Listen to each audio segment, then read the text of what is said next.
दूसरे अपने फ्रेंड को बताना कि मुझे ऐसी वीडियो हाथ लगी है जिससे मेरा पूरा सीसेट का डर निकल गया। और इस वीडियो को देखो।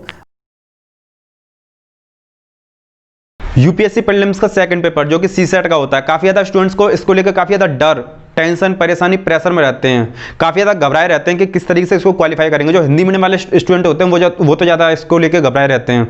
तो इस वीडियो में आपको बताऊंगा आपके जो मतलब टेंशन है, प्रेशर है, सारा रिड्यूस हो जाएगा, सारा खत्म हो जाएगा। तो 2 पॉइंट पे बात करूंगा इस वीडियो में। पहला, अगर आप एक वीक स्टूडेंट है तो आपकी क्या स्ट्रेटजी होनी चाहिए। दूसरा, आप अगर एक वेरी वीक स्टूडेंट है तो आपकी स्ट्रेटजी क्या होनी चाहिए। कॉपी पेन ले लीजिए, सारी चीजें नोट करते रहना, कान में ईयरफोन लगा के सारी चीजों को एक एक करके ध्यान से सुनते रहना। वीडियो का एक एक पॉइंट इंपॉर्टेंट है, काफी ज्यादा रिसर्च, एनालिसिस और इंप्लीमेंटेशन के बाद मैं इस वीडियो को आपको प्रोवाइड कर रहा हूं, तो वीडियो को थोड़ा ध्यान से देखना।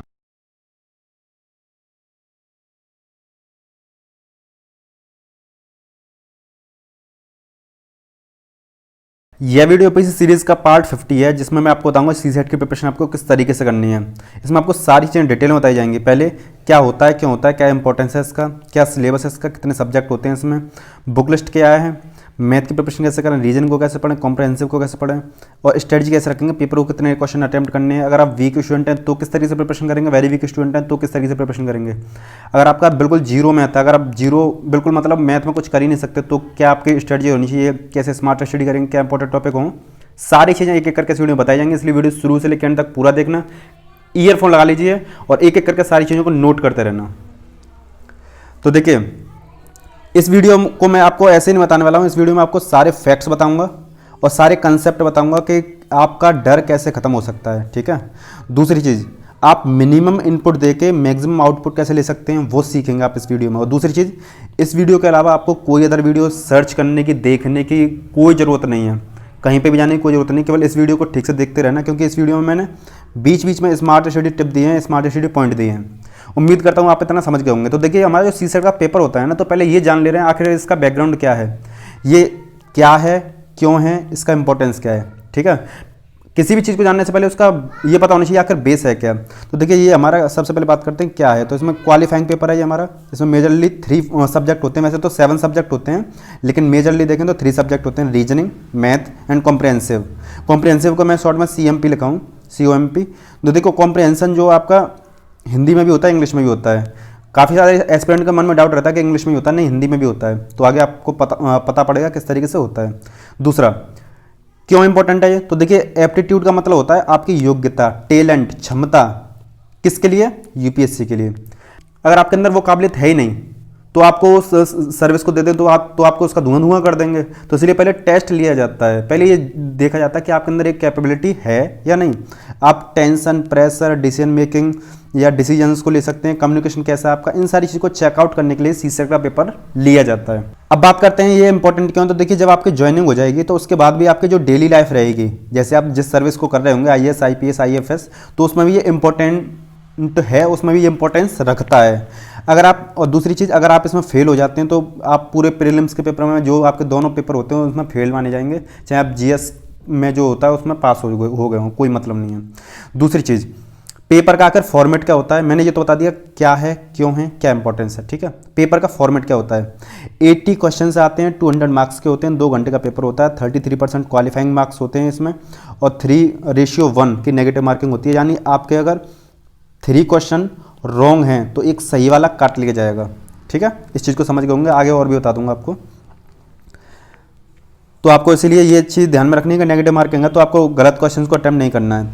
क्वालिफाई करने के लिए आपको केवल 27 क्वेश्चन राइट वाले होने चाहिए, जो आपके 27 क्वेश्चन राइट हों, यानी जो सही और गलत को कट करने के बाद में 27 क्वेश्चन सही हों, जिसमें आपके 66.6 है ना मार्क्स आपके आने चाहिए मिनिमम।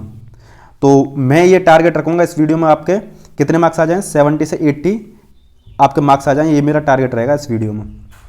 तो बात करते हैं सीसेट का पेपर होता कैसा है अकॉर्डिंग टू सब्जेक्ट। तो देखिए, आपका पहला मैथ होता है, एक सब्जेक्ट आपका रीजनिंग होता है, एक होता है आपका कॉम्प्रिहेंसिव या कॉम्प्रिहेंशन। ठीक है। तो मैथ के आपके 20 क्वेश्चन एवरेज आते हैं हर साल, जो एवरेज मैंने निकाला है उस हिसाब से 20 क्वेश्चन होते हैं। रीजनिंग देखिए घट बढ़ सकते हैं, कभी ऐसा हो सकता है 18 हो गए, कभी 22 हो गए, तो एवरेज की बात कर रहा हूँ। एवरेज तो आप जानते होंगे, रीजन के 30 क्वेश्चन आ जाते हैं एंड कॉम्प्रिहेंशन के आपके 30 क्वेश्चन आ जाते हैं।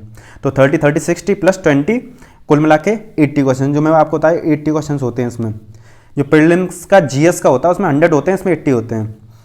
कभी कभी क्या होता है इसमें यहाँ पे 30 क्वेश्चन हो जाते हैं, यहाँ पे 24 या 25 हो जाते हैं, यहाँ पे 24 या 25 हो जाता है, लेकिन ये क्या होता है कभी कभी, हमेशा नहीं होता है, हमेशा वाला ये सीन है। तो जो आपका प्रीलिम्स का जो पहला पेपर होता है, जो जिसको जीएस का बोलते हैं, जिसमें आपका 6-7 सब्जेक्ट रहते हैं, वो आपका केवल जो नॉलेज होता है ना, ज्ञान जो होता है उसको चेक करने के लिए होता है। जो सीसेट का पेपर होता है, जैसे कि मैंने आपको अभी बताया कि ये योग्यता चेक करने के लिए होता है ना। और लवासना में भी आपको इसकी ट्रेनिंग दी जाती है, और आपको जो आपके अंदर कैपेबिलिटी होनी चाहिए उनको सॉलिड किया जाता है लवासना में भी। तो उससे पहले आपको थोड़ा सा चेकआउट करने के लिए सीसेट के पेपर को लिया जाता है।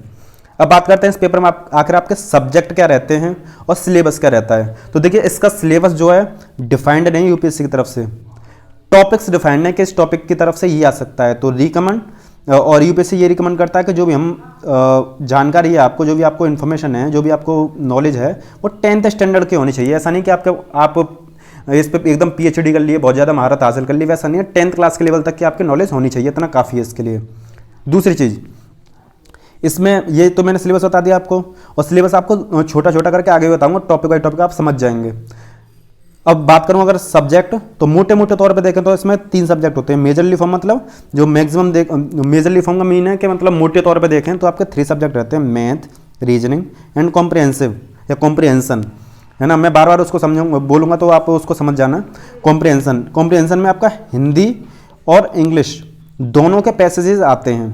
तो अब ये 3 तो आपके मेजर फॉर्म में होते हैं, और जो आपके 7 सब्जेक्ट होते हैं टोटल, तो 3 तो आपके मेजर फॉर्म में होते हैं और 4 आपके माइनर फॉर्म में होते हैं, यानी कम आते हैं। जो जिसमें एक डाटा इंटरप्रिटेशन है, एक डाटा एफिशिएंसी है, एक मेंटल एबिलिटी है, एक आपका डिसीजन मेकिंग या इंटरपर्सनल स्किल या कम्युनिकेशन।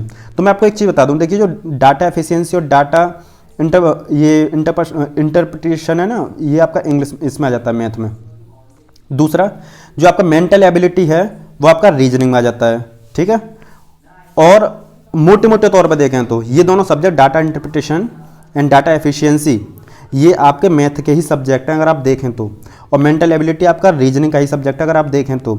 और ये जो decision making and interpersonal skill and communication, ये आपके कॉम्प्रिहेंसिव या कॉम्प्रिहेंशन का टॉपिक है। तो मैं उम्मीद करता हूँ आपके 3 टॉपिक रहते हैं, उनमें से ये 4 टॉपिक माइनर फॉर्म में रहते हैं। जो बड़े वाले जो टॉपिक रहते हैं, मैथ, रीजनिंग, कॉम्प्रिहेंशन, इन्हीं के छोटे छोटे पार्ट रहते हैं जिनको अलग अलग पार्ट्स में हम पढ़ सकते हैं। तो उम्मीद करता हूँ आपको ये समझ में आ गया होगा। 3 सब्जेक्ट रहते हैं मेजर फॉर्म में।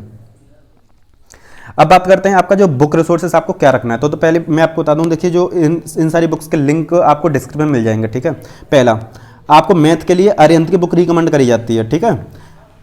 और लेकिन एक बात और बता दूं, इसको ये बुक्स तो मैं आपको बता दे रहा हूँ, लेकिन एक बात काफ़ी ज़्यादा इंपॉर्टेंट है, इसको ठीक से सुनना। रीजनिंग के लिए आपको RS अग्रवाल की बुक रिकमेंड करी जाती है, यानी जो कि होती है। और कॉम्प्रिहेंशन के लिए कोई ऐसी बुक अच्छी बनी नहीं है, मैं अच्छी की बात कर रहा हूँ, वैसे तो मार्केट में मिल जाती है, कुछ भी चलता है। तो कॉम्प्रिहेंशन के लिए कोई ऐसी अच्छी बुक होती नहीं है। लेकिन ये मैंने बुक बता दी, इनके साथ में आपको 2 बुक और परचेस करनी पड़ेंगी। पहली ये, दूसरी ये। पहले आपको अगर अपने इंग्लिश को इम्प्रूव करना है तो एक बुक आते हैं वर्ड पावर मेड इजी। ये बुक काफ़ी बेहतरीन बुक है ना, मैंने भी इसको पढ़ा था और काफ़ी बेहतरीन बुक है। दूसरा, अरिहंत की सीसेट मैनुअल, ये प्रैक्टिस के लिए होती है, हालांकि इसको तो सारे एस्पिरेंट पढ़ते हैं। इसको मैं बता दूं, इनको जिनको अपनी वर्ड पावर, यानी देखिए इसमें दिखाई दे रहा है word power made easy, link आपको डिस्क्रिप्शन में मिल जाएगा, वहाँ से आकर आप इसको परचेस कर सकते हैं। तो देखिए इन दोनों बुक्स के लिए तो मैं आपको रिकमेंड करूँगा इन दोनों को परचेस करने के लिए। इनको परचेस करने के लिए नहीं बोलूँगा मैं, इनको परचेस करने के लिए क्यों नहीं बोलूँगा? 2 चीज़ें। पहला, हमने जो सीसेट का कोर्स बनाया है ना, उस कोर्स को जब आप परचेस करेंगे, जैसे आपको कंप्लीट कोर्स जिसमें आपको रीजनिंग, मैथ और कॉम्प्रिहेंसिव तीनों 1000 रुपये में मिल जाएगा। और अगर आप इंग्लिश लेना चाहेंगे तो उसमें आपको 500 का मिल जाएगा। तो आपको इन बुक्स को परचेस करने की जरूरत पड़ेगी नहीं। उस कोर्स में इस तरीके से, इस लहजे से बताया गया है, आपको सारे प्रीवियस ईयर क्वेश्चन पेपर मिल जाएंगे, ठीक है। दूसरा, प्रीवियस ईयर क्वेश्चन पेपर भी आपको उसमें मिल जाएंगे, और किस तरीके के क्वेश्चन आ सकते हैं, कैसे ट्रेंड हैं, किन से प्रैक्टिस करेंगे, सारा हम आपको उस कोर्स में दे देंगे। दूसरी चीज़, जो एस्पिरेंट कोर्स को परचेस नहीं करना चाहते उनके लिए मैं बता दूं, आप देखिए सबसे पहले मैथ, रीजनिंग और कॉम्प्रहेंसिव के प्रीवियस ईयर क्वेश्चन पेपर देखिए। आप पहले प्रीवियस ईयर क्वेश्चन पेपर देखिए, पिछले 6-7 साल के जितना भी आपको निकल पाएँ उनके प्रिंट आउट निकाल के खुद से प्रैक्टिस करिए और ये देखिए कि आप उसमें कितने क्वेश्चन अटैम्प्ट कर सकते हैं। मैं आगे वीडियो में बताऊंगा कि आपको कितने क्वेश्चन अटैम्प्ट करने चाहिए या कितने से आपका काम चल जाएगा। तो मैं उनको 2 ही चीज़ बताना चाहता हूँ। पहला, अगर आप हमारे कोर्स को परचेस करते हैं तो आपको बुक्स परचेस करने की ज़रूरत नहीं पड़ेगी। दूसरा, अगर बुक्स परचेस करने से पहले आप ये टेस्ट कर लें कि आपको बुक की रियल में ज़रूरत है या नहीं। तो मैं तो आपको यही रिकमेंड करूंगा, बुक मत परचेस करना, हमारे कोर्स को परचेस कर लेना। जितना पैसा आप बुक परचेस करने में डालेंगे उतना कोर्स परचेस करने में डाल लीजिए। दूसरी चीज़, मतलब जो नेक्स्ट चीज पे चलते हैं, वो आपका मैथ की प्रिपरेशन कैसे करेंगे। क्योंकि मैंने आपको स्टार्टिंग बताया था कि 1 बाय 1 इस वीडियो में चलेंगे। तो हमारा ये टॉपिक हो गया, पहला, दूसरा, तीसरा हो गया। मैथ के पे आ गए strategy, smart study and important point. अब हम किसके बारे में पढ़ेंगे? मैथ के बारे में। तो उम्मीद करता हूँ इतना आप समझ गए होंगे। वीडियो को लाइक कर देना, चैनल बनाए तो चैनल को सब्सक्राइब जरूर कर लेना यार, ऐसी वीडियो बनाने में काफ़ी ज़्यादा मेहनत लगती है। तो देखिए, मैथ की प्रिपरेशन के लिए वही मैं 3 चीज़ बताने वाला हूँ आपको।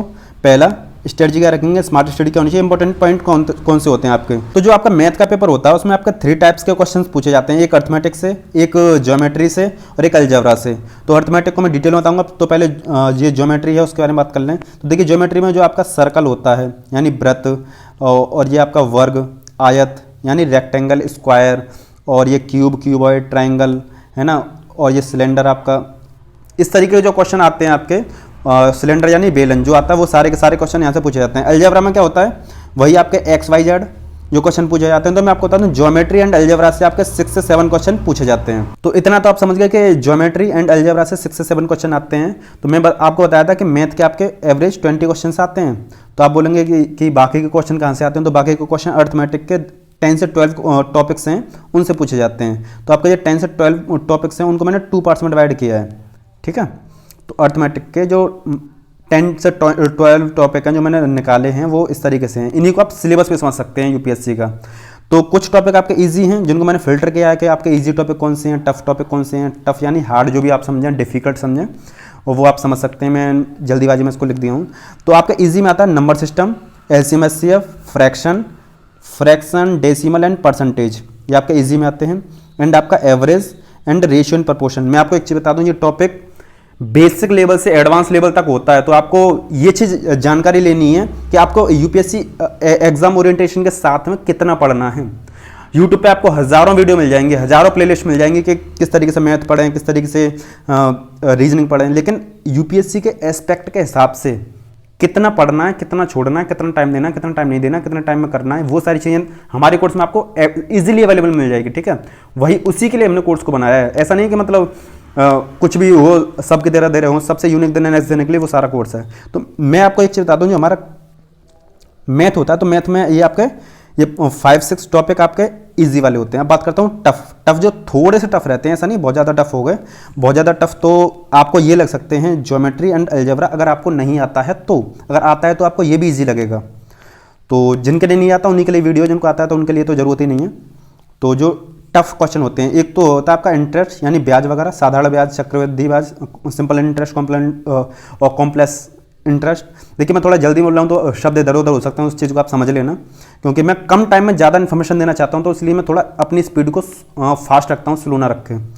दूसरा आपका इंटरेस्ट रहता है, दूसरा आपका प्रॉफिट एंड लॉस रहता है, तीसरा आपका टाइम एंड वर्क रहता है, फोर्थ आपका speed and distance, time speed distance, जो सारा के सारी चीज़ रहती हैं वो आप समझ सकते हैं। तो कुल मिला के 13 से 14 क्वेश्चन यहाँ से पूछे जाते हैं। तो मैंने आपको ये सिंपली बता दिया कि आपके मैथ के 20 क्वेश्चन आते हैं, जिसमें से 6 से 7 क्वेश्चन आपके ज्योमेट्री अलजेब्रा से आते हैं, एंड अर्थमेटिक से आपके 13 से 14 क्वेश्चन आते हैं। इतना आप समझ गए। यानी जो CSET का मैथ होता है, किसकी बात कर रहा हूँ मैं, केवल मैथ की बात कर रहा हूँ, उसमें आपके इजी क्वेश्चंस आते हैं एंड टफ क्वेश्चन आते हैं, जो अर्थमेटिक होते हैं 13 से 14। आपको इन्हीं पर मेन फोकस रखना है, यही मेरी स्मार्ट स्टडी टिप है आपके लिए। दूसरा, जो वेरी टफ आपको लग रहे हो, मैं ये नहीं जानता हूँ कि आपको ज्योमेट्री या अलजेब्रा आता है तो अच्छी बात है। अगर आपको नहीं आता तो वो आपको टफ लगेगा, तो 6-7 क्वेश्चन आपको उसमें टफ लगेंगे, तो आप उनको लीव कर सकते हैं। ये स्मार्ट स्टडी टिप है, रख लीजिए आप। हाँ, तो अब बात करते हैं आपको मैथ की स्ट्रेटजी क्या रखनी है। तो देखिए, मैं आपको बता रहा हूँ 10 से 12 क्वेश्चन टॉपिक्स। तो आप 10 टॉपिक्स को ध्यान में रखिए कि आपको 10 पढ़ने हैं, या 12 ही मान के चलिए, 1-2 टॉपिक छोटा होगा। जो वैसे हमारा कोर्स है उसमें तो सारी चीज़ें मिल ही जाएंगी आपको एक टॉपिक को 2 दिन में पढ़ना है तो आपके टोटल 20 दिन लगेंगे। तो मैं क्या बोला हूँ, एक टॉपिक को तो 2 दिन पढ़ना है, डेली 2-2 घंटे। तो कुल मिला के कहना चाहता हूँ एक टॉपिक को आप 2 दिन पढ़ेंगे और एक दिन में आप उसको क्या करेंगे, लर्न यानी आप उसको सीखेंगे, दूसरे दिन उसको प्रैक्टिस। तो उम्मीद करता हूँ उतना आप समझ गए होंगे कि आपको कितना प्रैक्टिस करना है, कितना एक दिन में लर्न करना है, एक दिन में प्रैक्टिस करना है। 10 टॉपिक रहेंगे 20 दिन में, आपका मैथ कंप्लीट। ये आपका सेल्फ स्टडी के लिए जो हमारा कोर्स है ना, वो तो आपका बहुत ही कम टाइम में आपको सही करा देगा। तो अब बात करते हैं डाटा इंटरप्रिटेशन। तो देखिए जो ये डाटा इंटरप्रिटेशन है एंड डाटा एफिशिएंसी है, ये मैथ का ही एक पार्ट होता है, मैथ का ही भाई बहन समझ सकते हो आप इसको। इसमें कभी कभी आपके 10 से 12 क्वेश्चन आ जाते हैं जिसको आप बम्पर बोल सकते हो। कभी कभी की बात कर रहा हूँ, कभी कभी आते हैं, कभी कभी नहीं आते हैं। तो ये data interpretation and data efficiency में आखिर आपका आता क्या है, तो देखिए टेबल्स की फॉर्म में आ सकता है, लाइन ग्राफ के फॉर्म में आ सकता है, बार ग्राफ के फॉर्म में आ सकता है। ये आपका टेबल है, ये लाइन ग्राफ है, ये बार ग्राफ है, ये पाई चार्ट है ना, और ये वेन डायग्राम है जिसमें ऐसे शेडेड वगैरह कर दिया जाता है कि ये ए है, ये बी है, ये सी है, इस तरीके से इसको वेन डायग्राम बोलते हैं। ये पाई ये है आपका, ये बार ग्राफ ये है, लाइन ग्राफ ये है, टेबल फॉर्म ये है, और मिक्स में आपका मिक्स आ जाता है। तो मैं आपको बता दूं ये डाटा इंटरप्रिटेशन है ना, ये आपका इजी रहता है। कैसा रहता है, तो आपको डर नहीं लगना चाहिए। 10 से ये 12 क्वेश्चन जो आपके कभी कभी आते हैं आप इनको उठा सकते हैं अगर आपका थोड़ा थोड़ा मैथ ठीक है तो। मैथ ठीक भी नहीं है, रीजनिंग ठीक है तो भी आप इसको लॉजिक से समझ के कर सकते हैं, अदरवाइज प्रैक्टिस आप करेंगे समझ जाएंगे। और अब आप काफ़ी सारे एस्पिरेंट पूछ रहे होंगे सर ये डाटा इंटरप्रिटेशन डाला क्यों है, तो देखिए क्यों डाला है इसको। बजट आता है हमारा, पॉलिसीज आती हैं, स्कीम आती हैं, उनमें जो डेटा होता है इसी फॉर्म में होता है। तो उसी की बेसिक अंडरस्टैंडिंग एक डीएम को, आईएएस आईपीएस को होनी चाहिए, तो उसी के लिए इसको इसमें सीसेट में रखा गया है।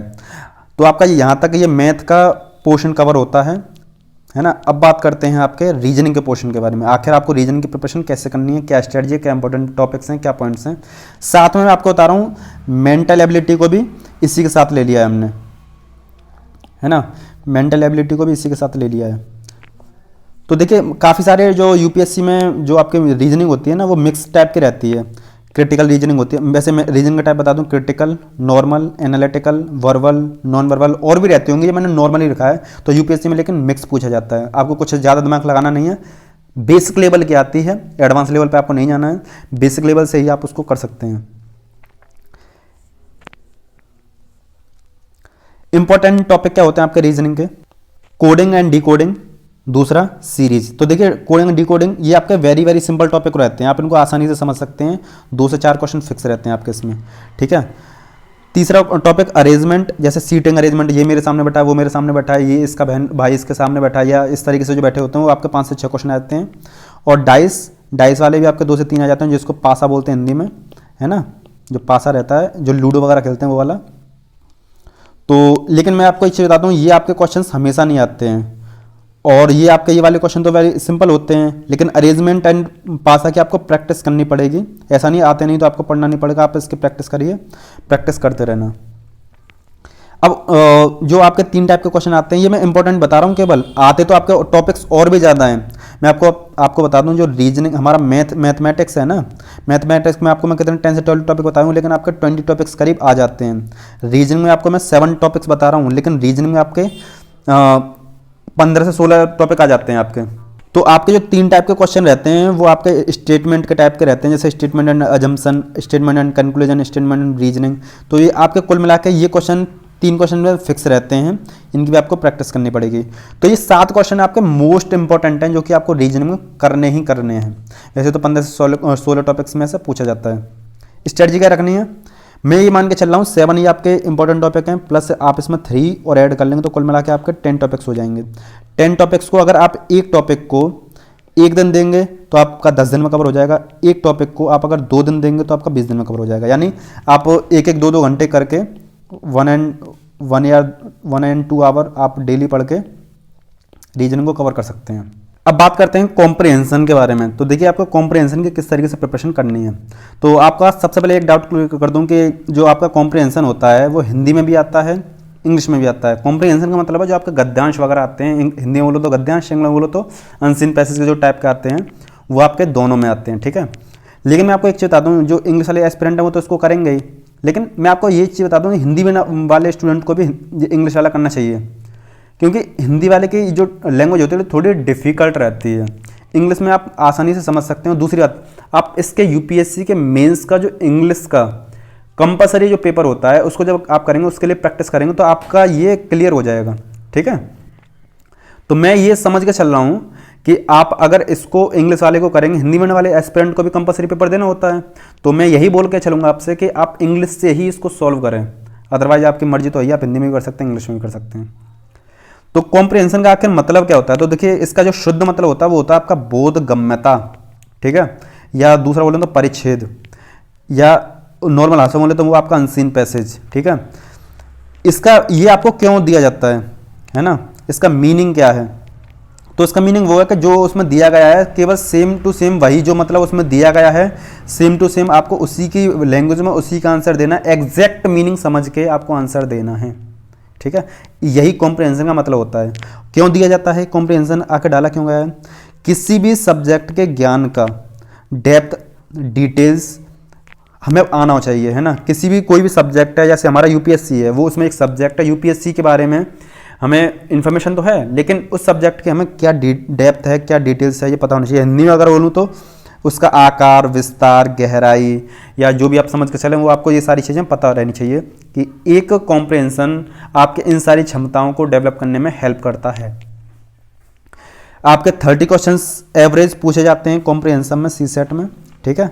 30 क्वेश्चंस आपके 30 पैसेजेस से निकल के आते हैं, यानी एक पैसेज से एक क्वेश्चन आता है, और एक क्वेश्चन के लिए आपको 100 वर्ड्स पढ़ने पड़ते हैं। जो आपका पैसेज होता है एवरेज अगर निकाल के देखें तो 100 वर्ड्स होते हैं एक पैसेज में, मिनिमम 60 भी हो सकते हैं, मैक्सिमम 150 या 140 इतने हो सकते हैं। अगर एवरेज निकाल के चलें एक क्वेश्चन के हिसाब से, तो एक क्वेश्चन के लिए आपको 100 वर्ड्स पढ़ने पड़ते हैं, उसके बाद आप उसका आंसर देने के लायक हो पाते हैं। यही आपका सबसे बड़ा टारगेट रहता है कि एक क्वेश्चन के लिए आपको 100 वर्ड पढ़ने और कम टाइम है आपके पास। तो आपको कौन कौन सी डिफिकल्टीज आती हैं जब सीसेट का पेपर आप सॉल्व करते हैं? तो देखिए, कुछ डिफिकल्टीज मैंने यहाँ पे लिखी है। पहला आपका सबसे जो कॉमन डिफिकल्टी है, हर कोई जानता है कि टाइम मैनेजमेंट। दूसरा मेंटल फटीग, यानी आपको जो मानसिक थकान हो जाती है इस पेपर को सॉल्व करते करते। क्यों? मैं केवल अभी तक इंग्लिश की बात कर रहा हूँ।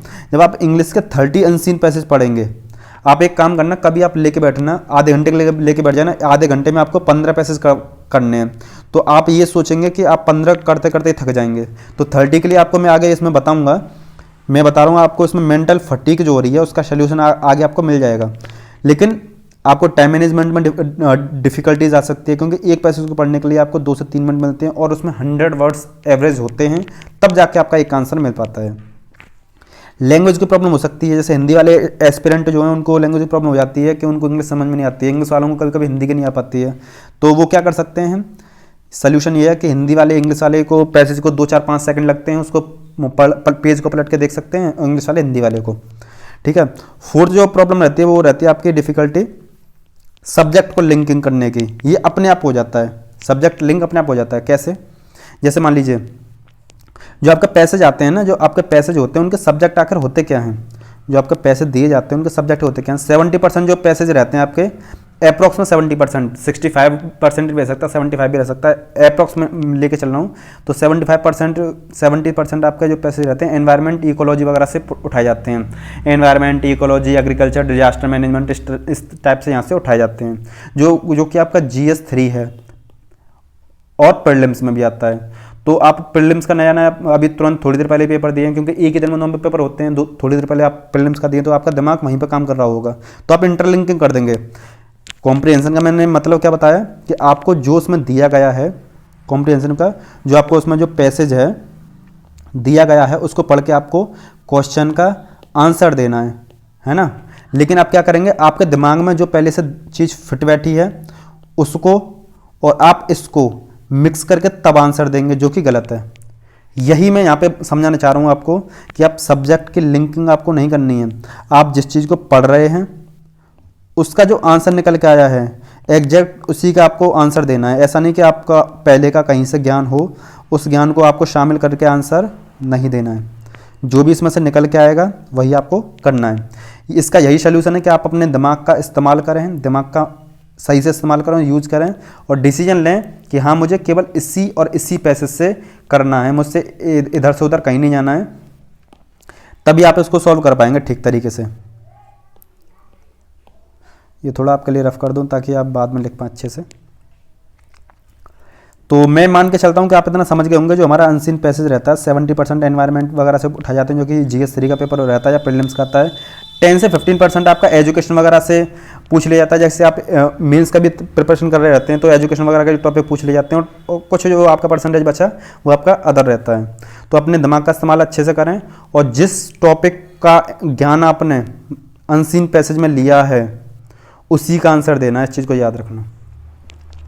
अब आपको क्या स्ट्रेटजी रखनी है, ये डिफिकल्टीज तो मैंने बता दी, इनमें से मैंने आपका टाइम का मैनेजमेंट बताना बाकी है और ये मेंटल फटीग को बताना बाकी है, क्योंकि लैंग्वेज प्रॉब्लम को तो मैंने बता दिया है कि आप आगे पीछे हिंदी वाले को इंग्लिश में, इंग्लिश वाले को हिंदी वाले में देख सकते हैं, और सब्जेक्ट लिंग को कैसे बच सकते हैं उसके लिए मैंने बता दिया आपको।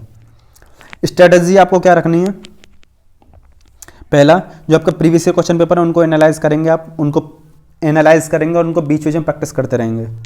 दूसरा टाइम मैनेजमेंट, ये सबसे बड़ी प्रैक्टिस दिक्कत रहती है, लेकिन आप इसको प्रैक्टिस के द्वारा और मॉक टेस्ट के द्वारा कर सकते हैं। दूसरा प्रैक्टिस, मोर प्रैक्टिस, मैं इसको बार बार प्रैक्टिस इसलिए लिख रहा हूँ क्योंकि इसमें प्रैक्टिस ही मोस्ट इंपॉर्टेंट थिंग होती है। तो ये भी आप practice with the help of mock test, तो आपको ये देना। और दूसरा ये सबसे ज़्यादा इंपॉर्टेंट चीज़ है, ठीक है। मैंने आपको अभी एक चीज़ बताया था कि आपको मेंटल फटीग हो जाती है, क्योंकि जब आप 30 अनसीन पैसेज 30 कॉम्प्रहेंशन को सॉल्व करने जाएंगे तो आपका दिमाग एकदम फटने लग जाएगा। तो जैसा कि मैंने आपको बताया कि मेंटल फटीग हो जाती है 30 पैसेज को सॉल्व करते करते, है ना। तो इसका सल्यूशन क्या है, इसका सल्यूशन है कि आप एक अनसीन पैसेज को केवल आप एक बार में 2 से 3 अनसीन पैसेज ही सॉल्व करें। यानी जो आपका कॉम्प्रहेंशन है, मैं उसको सिंपल लैंग्वेज में बोलने के लिए अनसीन पैसेज बोल देता हूँ, वैसे इन दोनों में डिफरेंस होता है ना। वो यहाँ पे बताना नहीं चाह रहा हूँ, फालतू में वीडियो लंबी और हो जाएगी। तो ये बता दूँ कि आपको 2 से 3 को सॉल्व करना है, यानी 2 पढ़ लिए उसके 2 के आंसर दे दिए, या 3 पढ़ लिए 3 के आंसर दे दिए, तब आप नेक्स्ट पे जाएंगे। तो ये वेरी इंपॉर्टेंट थिंग है, मोस्ट इंपॉर्टेंट थिंग है कि आप 30 पैसेज दिए गए हैं आपको, है ना, उनको 10 पार्ट्स में डिवाइड कर लीजिए। 3 3 3 के पहले आप 3 करेंगे, फिर बाद में 3 करेंगे, फिर बाद में 3 करेंगे। आप 3 को सॉल्व करो, 3 अनसीन जो कॉम्प्रहेंशन है उनको सॉल्व करो, फिर मैथ या रीजनिंग वाले पार्ट पे चले जाओ, उसके 2-3 क्वेश्चन सॉल्व करो, फिर यहाँ पे आ जाओ 2-3 इसके अनसीन को सॉल्व कर दो, है ना, फिर मैथ या रीजनिंग पे चले जाओ।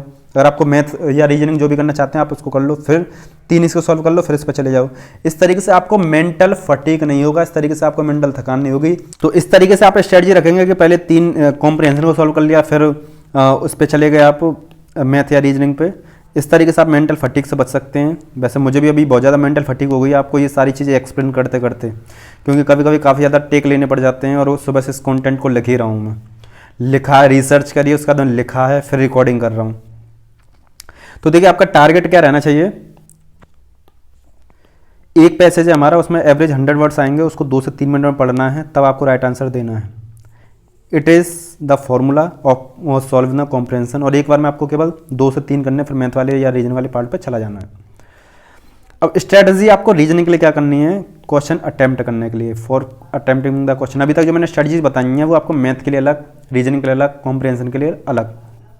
और जो स्ट्रेटजी है वो है आपका पूरे CSET के पेपर के लिए, है ना।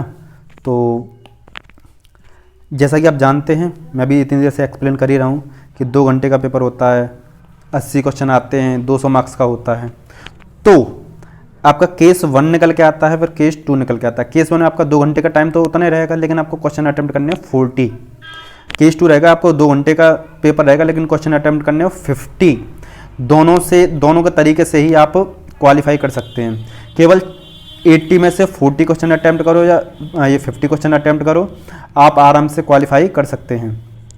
अब आप बोलेंगे सर केस 1 में 80 क्वेश्चन दे रखे हैं, 40 अटेम्प्ट करने हैं, कितने सही कर सकते हैं कितने गलत। तो मैं आपको बता दूं 32 से 35 आप सही करने हैं आपको, एंड 5 से 7 आप गलत कर सकते हैं, ठीक है। ये इतने मतलब एक्यूरेसी के हिसाब से कि मतलब जितनी आपकी ज़्यादा अच्छी एक्यूरेसी रहेगी उतना ज़्यादा आपके लिए बढ़िया रहेगा, तभी आपको 40 क्वेश्चन अटेम्प्ट करने हैं।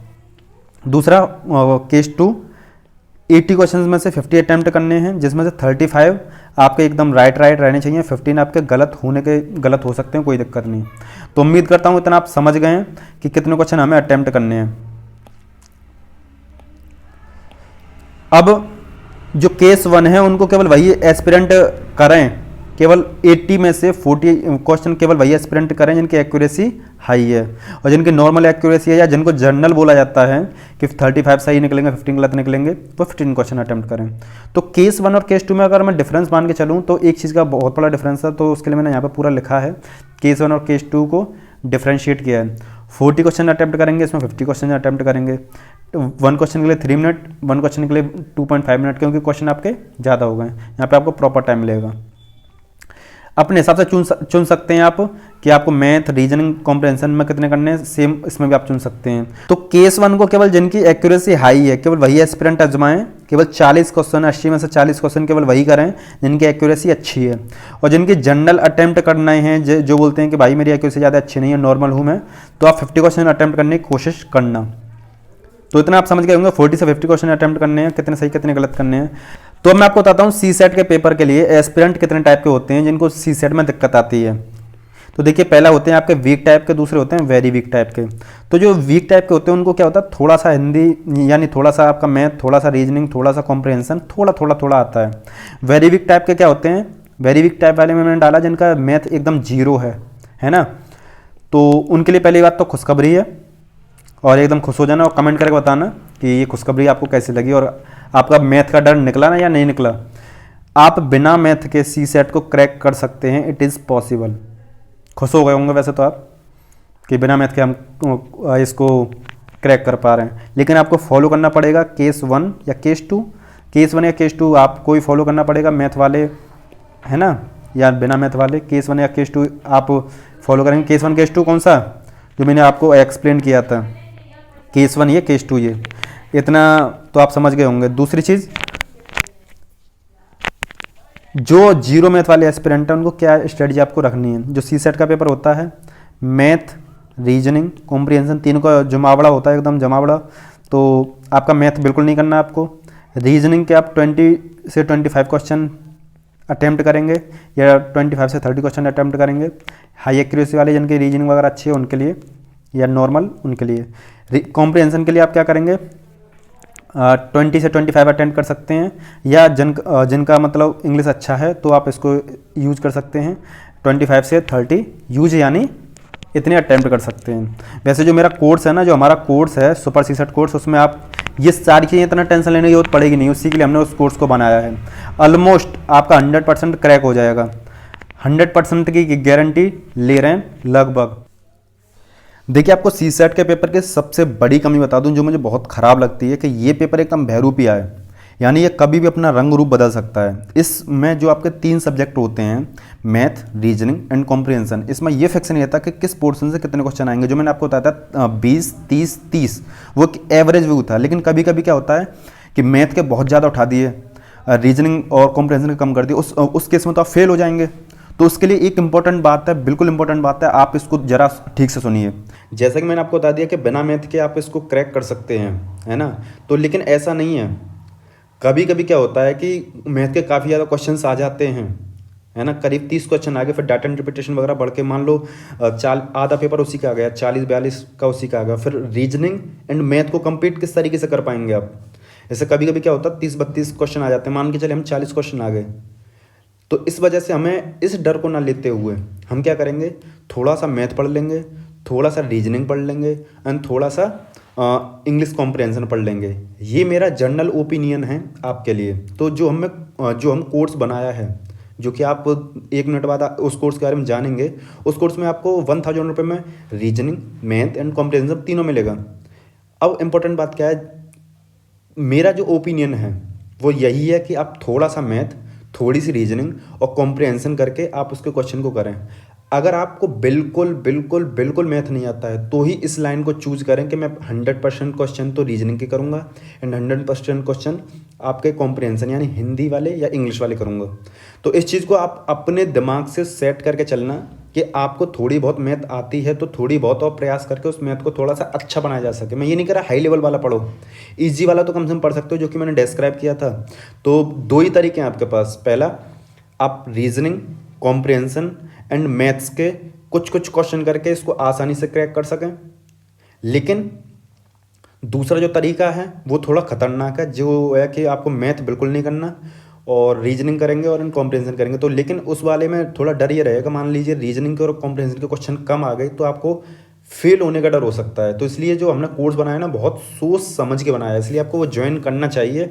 और दूसरी बात, जब आप सेकंड वाला ऑप्शन चूज करते हैं जिसमें मैथ बिल्कुल नहीं करना, आपको जीरो मैथ स्टूडेंट हैं, तो रीजनिंग एंड कॉम्प्रिहेंशन की एक्यूरेसी आपकी वेरी वेरी हाई होनी चाहिए। इस चीज़ को ध्यान रखना। उस कोर्स की हेल्प से आप मैथ पढ़ना चाहें तो पढ़िए, नहीं पढ़ना चाहें मत पढ़िए, क्योंकि 3 सब्जेक्ट हैं, 3 में से एक फ्री है। मैथ बिल्कुल मत पढ़िए, आप रीजनिंग को पढ़ लीजिए और कॉम्प्रिहेंशन को पढ़ लीजिए। रीजनिंग की भी हाई एक्यूरेसी रहे, कॉम्प्रिहेंशन की भी हाई एक्यूरेसी रहे। इंग्लिश पढ़ाना मेरा काम, रीजनिंग पढ़ाना उन सर का काम। उनके चैनल पर जाकर उनकी वीडियोज़ को देख सकते हैं। आपको मतलब लग रहा है कि उसको आप क्रैक नहीं कर सकते, तो इसके लिए एक बहुत बेनिफिशियल, सबसे सस्ता, सबसे अच्छा और सबसे कम टाइम में ये कोर्स बनाया। 11 घंटे का कोर्स है ना। इसमें आपको रीजनिंग, मैथ और इंग्लिश की स्पेसिफिक क्लास दी जाएंगी। 4.5 घंटे का मैथ है, 4.5 घंटे का रीजनिंग है, 2 घंटे का आपका इंग्लिश का कोर्स है। आपके रीजनिंग में 16 टॉपिक कवर किए गए हैं, मैथ में आपके 20 टॉपिक कवर किए गए हैं और इंग्लिश में जो भी आपका इंग्लिश में आता है सीसेट में वो सारा कवर किया गया है। जो सीसेट में आपके 3 सब्जेक्ट रहते हैं, इंग्लिश, मैथ, रीजनिंग, सबकी स्पेशल क्लासेस हैं। सबको कम टाइम में, ज़्यादा आउटपुट के साथ में, ज़्यादा एग्जाम्पल्स के साथ में आपको, हालांकि एग्जाम्पल्स और क्वेश्चंस दिए भी जाएंगे बाद में टेलीग्राम ग्रुप में, तो वहाँ से आप प्रैक्टिस भी कर सकते हैं। आपको कोई बुक परचेस करनी है, आपको कोई एक्स्ट्रा बुक परचेस करने की जरूरत नहीं है, कोई रिसोर्स पढ़ने की जरूरत नहीं है। ये कोर्स आपके लिए बेनिफिशियल है। जितना आपका पैसा किताब वगैरह खरीदने में जाता है उतना इस कोर्स को परचेस करिए, आपको सारी चीज़ें मिल जाएंगी। तो इस कोर्स को हमने 2 लोगों ने मिलकर बनाया है। इंग्लिश का जो पार्ट है उसको मैंने खुद ने बनाया है, और जो उसका रीजनिंग का और मैथ का पार्ट है उनको एक सर ने बनाया, यानी जो मेरे फ्रेंड ने, काफ़ी क्लोज फ्रेंड है, उन्होंने बनाया, जो कि पढ़ाते हैं रीजनिंग को, मैथ को अपने यूट्यूब चैनल पे। तो आपको उसके बारे में वीडियो बताऊंगा। टाइम ही सबसे ज़्यादा इंपॉर्टेंट होता है। आपके मन में जितना भी डर होगा सब निकल जाएगा। आपकी प्रैक्टिस 11 घंटे का कोर्स है, 30 घंटे की प्रैक्टिस होगी, 40-50 घंटे में आपका सीसेट क्लियर हो जाएगा। यानी 3-4 दिन में अगर आप रेगुलर पढ़ेंगे तो ये क्लियर हो जाएगा। तो आपको इस कोर्स की कुछ क्वालिटीज बताता हूं। देखिए, जो सीसेट की काफ़ी ज़्यादा वीडियोज़ हैं, काफ़ी ज़्यादा यूट्यूब पे एनालिसिस किया था, उसके बाद में ये देखा कि कोई भी एक बेहतरीन कोर्स नहीं है, जिसके लिए हमने ये इस कोर्स को बनाया था। क्योंकि हम खुद इंजीनियरिंग बैकग्राउंड के हैं, तो हमको पता है किस तरीके से मैथ के प्रॉब्लम्स को, रीजनिंग के प्रॉब्लम्स को डील करना है। और मेरी इंग्लिश काफ़ी अच्छी है, तो मैं उस हिसाब से इंग्लिश को, मैंने उस कोर्स को बनाया था। तो सीसेट काफ़ी ज़्यादा सिंपल था हमारे, लेकिन काफ़ी ज़्यादा एस्पिरेंट इसको लेकर काफ़ी ज़्यादा डर में थे, तो उनके लिए इस कोर्स को बनाना पड़ा। इस कोर्स की कॉस्ट केवल 1000 रुपये रखी है, केवल उतनी कि इसको बनाने में जितना एक्सपेंसेस आते हैं। क्योंकि आप समझ सकते हैं 20 वीडियो मैथ के, 16 वीडियो रीजनिंग की और इंग्लिश के जो अदर वीडियोज हैं वो, उनको बनाने में कितना ज़्यादा टाइम, एफर्ट, मेहनत लगता है, और फिर एक्सपेंसेस भी आते हैं काफ़ी ज़्यादा। तो इसलिए इस कोर्स की कीमत केवल 1000 रुपये रखी है। यूट्यूब पे काफ़ी ज़्यादा रिसर्च एनालिसिस करके ये देखा कि यूट्यूब पे वीडियोज़ तो हैं सीसेट की, लेकिन वो एग्जाम ओरिएंटेशन के साथ में नहीं है, यानी जो यूपीएससी के एस्पेक्ट के लिए बिल्कुल ठीक नहीं है। यानी जो कोर्सेस हैं 100-100 घंटे के वीडियो हैं, 80-80 घंटे के वीडियोज़ हैं, जो आपके लिए बेनिफिशियल नहीं है। इसमें 11 घंटे के वीडियोज़ हैं और उसको इस पैटर्न के साथ बनाया गया है। ना इसमें व्हाइट बोर्ड यूज़ किया, ना ब्लैक बोर्ड यूज़ किया, इसको कॉपी और पेन यूज़ किया है, ताकि आपको एकदम वो टच मिल सके जिससे आप उसकी प्रिपरेशन को कर सकते हैं। वो टच देना आपको जरूरी था, क्योंकि आप उस सारी चीज़ को लेकर डर में रहते हैं।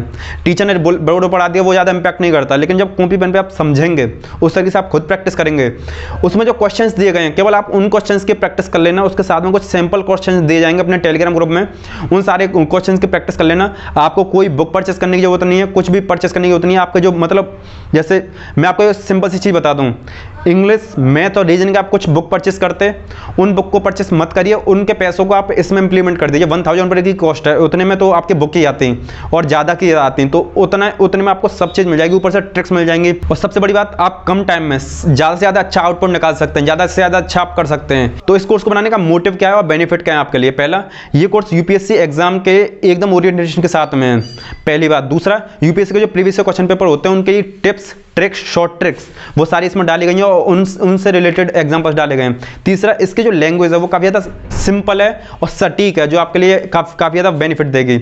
और साथ में आपको काफ़ी ज़्यादा और भी बेनिफिट हैं। जैसे इसका 4 जो बेनिफिट है वो आपका जो प्रीवियस क्वेश्चन पेपर हैं उनको इस तरीके से एनालाइज किया है कि अगर आप आगे भी वो आएंगे तो आप उनको अंदाजा लगा के कर सकते हो। प्रैक्टिस के लिए आपके लिए क्वेश्चंस दिए गए हैं। और सबसे जो बड़ा बेनिफिट है वो ये है, जो 5वां बेनिफिट है, कि आप कम से कम टाइम में ज़्यादा से ज़्यादा आउटपुट निकाल सकते हैं। इससे बड़ा आपको आउटपुट मिले नहीं, क्योंकि आपके पास टाइम कम रहता है। आप चाहे 2021 के लिए प्रिपरेशन कर रहे हो, 2022 के लिए कर रहे हो, 2023 के लिए कर रहे हो, 2024 के लिए कर रहे हो, सीसेट आपके मन में डर अभी है तो आगे ही बना रहेगा। उसको दूर करने के लिए आपको कुछ स्ट्रेटजी, कुछ टिप्स एंड कुछ सटीक तरीके से आपको मिलना चाहिए। तभी वो आपका निकल सकता है। इसलिए इस कोर्स को बनाने का यही मोटिव था। जैसे आपको मैथ और रीजनिंग बता दूं, आपको इसमें एकदम सिंपल सटीक मतलब ट्रिक्स मिलेंगी, ऊपर से शॉर्ट ट्रिक भी दी जाएंगे, प्रीवियस क्वेश्चन पेपर एनालिसिस की जाएंगे, एकदम सिंपल लैंग्वेज में सारी चीज़ें क्लियर की जाएंगी। और साथ में कुछ और भी चीज़ें जो मैथ में आपको 4.5 घंटे का कोर्स है, 20 पार्ट है। रीजनिंग में आपका 4.5 घंटे का कोर्स है, 16 पार्ट है। और इंग्लिश में आपका जो स्पेसिफिक मिलेगा 2 घंटे का कोर्स में, उसमें सारी चीज़ें क्लियर की गई हैं।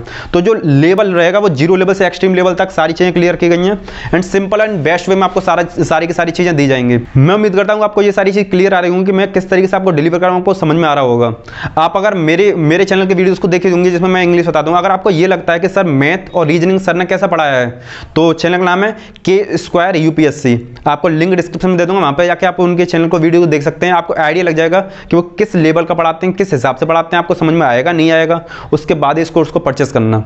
हम ये नहीं कह रहे इसको परचेस करिए, आपको परचेस करना पड़ जाएगा जब आप इसके इंपॉर्टेंस जानेंगे। क्योंकि जितने ज़्यादा स्टूडेंट इसको हल्के में लेते हैं वो काफ़ी ज़्यादा फेल हो जाते हैं। 40 से 50% प्रीलिम्स में इसी वजह से फेल होते हैं, उनको ये पता नहीं रहता कि CSET ने निकाल दिया उनको बाहर। तो इस चीज़ को थोड़ा सा हल्के में ना लेना, सीरियसनेस के साथ में इस कोर्स को देखना, आपको काफ़ी ज़्यादा बेनिफिट होंगे। उतना ज़्यादा बेनिफिट मुझे नहीं लगता आपको कहीं मिलेगा। इस CSET के कोर्स के हम अपनी सबसे बड़ी खासियत बताते हैं। पहला कि इसमें वो आपको प्रैक्टिस क्वेश्चन दिए जाएंगे जो कोई नहीं दे रहा है। दूसरा, सबसे कम टाइम में आपको सारी चीज़ें आपको मिल जाएंगी, प्रोवाइड हो जाएंगी। तीसरा, एग्जाम ओरिएंटेशन के साथ में, ऐसा नहीं कि आप इसके साथ में ये भी कर सकते हैं वो भी कर सकते हैं। जैसे जो अदर वीडियोज़ होती हैं उनमें आपका बैंकिंग भी रहता है, SSC भी रहता है, लेकिन ये केवल ओनली ऑन UPSC ओरिएंटेशन के साथ में है। और साथ में जो एक्सपेक्टेड क्वेश्चंस हैं वो भी आपको सिंपल एंड सटीक तरीके से, जो कंसेप्ट होता है उसके साथ में आपको सारे प्रोवाइड किए जाएंगे। देखिए डिस्क्रिप्शन बॉक्स में और पिंड कमेंट में दोनों जगह आपको लिंक मिलेगा। किसी पे भी क्लिक करके आप इस गूगल फॉर्म में पहुंच जाएंगे। इस गूगल फॉर्म पर पहुंच के आपको कुछ इंस्ट्रक्शन दिखाई देंगे। जैसे पहला जिसमें लगा हुआ है, जिस ईमेल आईडी पर आप कोर्स को चाहते हैं केवल वही ईमेल एड्रेस में लिखें। दूसरा, कॉन्टैक्ट नंबर में अपना व्हाट्सअप नंबर देने की कोशिश करें। और गूगल पे, फ़ोनपे या भीम UPI पे आप कुछ भी यूज़ करते हैं तो उन पर अपने जो भी कोर्स परचेस करना चाहते हैं उसको क्लिक करके परचेस कर सकते हैं। अगर आपके पास इनमें से कुछ यूज नहीं करते हैं तो ये आपको अकाउंट डिटेल्स दे रखे हैं। इन अकाउंट डिटेल्स में से आप ये जो मतलब मैथ और रीजनिंग पढ़ाएंगे वो सर, उनका नाम कुमुद कुमार अटल है। जब आपका पेमेंट हो जाए तो उसका स्क्रीनशॉट लेके, ठीक है, उसका स्क्रीनशॉट लेके आप जैसे ईमेल आईडी है, ईमेल आईडी में वो ईमेल आईडी डालें जिसमें आप कोर्स चाहते हैं। मोबाइल नंबर जो भी डाल दें आप, नाम अपना हिसाब से डालें और आप कब के लिए प्रिपेयर कर रहे हैं वो चीज़ डालें। उसके बाद में कोर्स कौन सा परचेस करना चाहते हैं, मैथमेटिक्स, रीजनिंग, कॉम्प्रहेंसिव या पूरा CSET। देखिए मैं आपको यही रिकमेंड करूँगा, आप एक कोर्स को परचेस करेंगे 500 रुपये है और 1000 रुपये में आपको तीनों कोर्स मिल जाएंगे। तो आप तीनों ही परचेस करें, आपके लिए काफ़ी ज़्यादा बेनिफिशियल रहेगा। और इंग्लिश तो आपके लिए काफ़ी ज़्यादा कंपलसरी है ही है। इंग्लिश हो या हिंदी हो, आपको दोनों चीज़ में पढ़ाई जाएंगी। अगर आपने पेमेंट पहले नहीं किया है तो आप यहाँ पे आप आके भी फ़ोन पे या गूगल पे इस QR कोड से कर सकते हैं। उसके बाद में ये ऐड फाइल है, ऐड फाइल के ऑप्शन में आप यहाँ से आपका जो भी फ़ोटो होगा उस फोटो को सेलेक्ट करके, जैसे मान लीजिए यहाँ से आपने जो भी पेमेंट किया है उस पेमेंट को करने के बाद में यहाँ से अपलोड कर दीजिए इस तरीके से। जब आप इसको ऐसे अपलोड कर देंगे तो ये आपका अपलोड हो जाएगा इस तरीके से यहाँ पे। तो वहाँ पे आपके जाके ये रेस्पॉन्स मिल जाएगा, सबमिट कर दीजिए। जैसे आप इसको सबमिट करेंगे, जैसे आपने सबमिट किया उसके बाद में आपको ये टेलीग्राम ग्रुप और व्हाट्सएप ग्रुप मिल जाएंगे। यहाँ पे जाके आप इन सारे ग्रुप्स को ज्वाइन कर सकते हैं। अब आपको कुछ एक्स्ट्रा टिप और देना चाहता हूँ। देखिए ये कुछ एक्स्ट्रा टिप हैं जिनको देना जरूरी था। पहली बात, कॉम्प्रहेंशन आपका हिंदी इंग्लिश दोनों में आता है, आपको मोर एंड मोर प्रैक्टिस करनी है। दूसरा, रीजनिंग और मैथ की प्रैक्टिस आप करते रहिए रेगुलर, लेकिन कॉम्प्रहेंशन की ज़्यादा करनी है क्योंकि मेंटल फटीग से बचने के लिए। तीसरी चीज़, आपको मॉक टेस्ट देने पड़ेंगे, है ना, मॉक टेस्ट साथ में देते रहना। तो उम्मीद करता हूँ कि मेरी मेहनत आपको पसंद आई होगी। वीडियो को थोड़ा लाइक कर देना, चैनल को सब्सक्राइब जरूर कर लेना और दूसरे अपने फ्रेंड को बताना कि मुझे ऐसी वीडियो हाथ लगी है जिससे मेरा पूरा CSET का डर निकल गया। और इस वीडियो को देखो और ठीक से देखना। अगर आपने वीडियो को अगर नोट करते हुए नहीं आए ना तो कॉपी लेके दोबारा से वीडियो स्टार्ट करो। डाउनलोड मत करना वीडियो को, ऑनलाइन देखना ज़्यादा बेनिफिशियल रहेगी। तो इसके साथ ही इस वीडियो को हम समाप्त करते हैं।